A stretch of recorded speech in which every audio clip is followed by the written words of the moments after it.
I thought marriage is a live-in relationship. So, isn't marriage a live-in relationship? Are they living separately?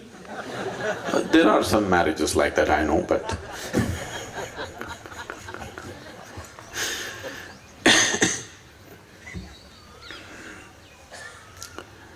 first of all, we must understand why are we forming a relationship. Right now, this in your language, the West has seeped in too strongly in your language, because somewhere in your mind, if you utter the word relationship, you're only thinking about sex-based relationships. That's not how it's been in this country. When we say relationships in this country, we thought we have a relationship with our parents, our friends, our brothers, our sisters, all kinds of relationships. But if you go in the West and you say a relationship, it means body-based relationship. First drop that idea.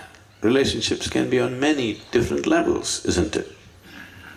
Why are we making only one particular relationship so important against the other? Yes, it is also an important relationship, but not against the other, isn't it? But right now, slowly, we are building this Western ideology that this relationship versus the rest. It need not be so.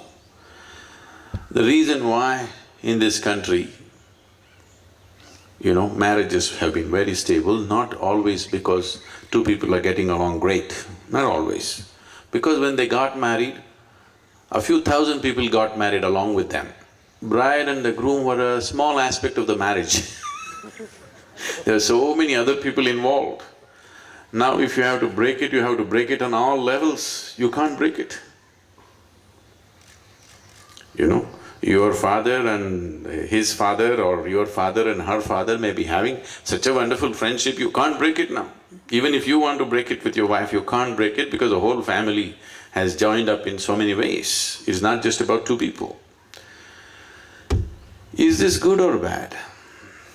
See, in the course of living together, people, today you got into some kind of situation in the evening, today you thought, this is it, I don't want to see your face again, finished. But tomorrow morning you're again in love. Hasn't this happened to you any number of times? Yes? If there is a whole lot of people around you, when that evening, when that feeling came that I don't want to see your face again, at that moment if you pack up and leave, it's finished. You can't come back tomorrow morning. But now there's a whole lot of situation that you can't leave. You stayed on, tomorrow morning everything is wonderful. Unfortunately, most human beings are still like this, isn't it? They can't be so aware and every day they can manage everything beautifully. That's not how it's going, life, isn't it so? Ugly things happen, isn't it, in beautiful relationships? Don't they happen? Even in most beautiful relationships, ugly incidents are happening, isn't it so? To sustain those moments of ugliness, you need some support system. If there's just two idiots out there, they'll break. So, once children come, it gets a little more difficult. But before that, all the others are important. So, what is this new thing about live-in and marriage? So what you're saying is, I'll walk out whenever I feel like it, isn't it? That's not good for anybody. This is a huge load on human consciousness. There is no emotional security. I think United States of America, just recently, I was addressing a group of people just a week ago, and I was telling them, one big reason, they were talking about the economic meltdown, why are we not productive, why is it that this has happened? I said, one important thing is there's no emotional security for the man and the woman. You go out, when you come back, you don't know whether your home will be there or not. You don't know whether your wife will be waiting for you or not. This is there on most people's minds, at least 50% of the people's minds. With this level of insecurity, your husband goes to the office, you don't know whether he'll come back or go away with the secretary. When this emotional insecurity is there, you cannot focus on anything. People cannot be productive when there is no stable emotional situation for themselves. Here we fix the marriage in such a way, no matter what happens, you can't break this. It doesn't matter what stupid things you do, you still have to come back to that place. That gives a certain sense of security. There may be a lot of ugliness in the situation, but still there is a stability where you can focus on what you're doing. So, when you say marriage versus live-in, what is it? Uncommittedly you want to live in, that's all, isn't it? You don't want to live in a committed way. I don't think living in an uncommitted way together is a good thing, nor is there any… I'm not saying marriage means some pujari has to come and say a mantra for you, but it must be a committed relationship.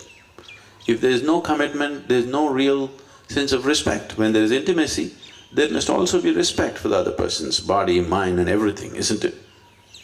When you say, I'm not committed to you, whenever I feel like it, I'll walk out, there is no sense of value and respect for the other person, isn't it? So marriage is not some fairy tale thing happening, nor is it happening in heaven. It is just a statement of commitment, that I'm with you, isn't it? If you're against commitment, no, I don't think that's a good thing to do. It will not bring the stability that you're seeking out of that relationship. If you're just looking for pleasure, it's up to you. But if you're looking for a stable situation, it takes commitment. Without commitment, there is no stable situation. So marriage is not performed by somebody. That is only for social reasons. Marriage is between two people that there is a sense of commitment, I'm with you, isn't it? Whether we actually go through a ceremony or do not go through a ceremony could be a choice. But I don't think there is a choice about whether we are committed to each other or not. Then you will never know the joy of being together. It'll always be a calculation, isn't it? It'll always be a calculation, isn't it? What can I get out of you, what can you… Once there is what can I get out of you, a relationship cannot be beautiful.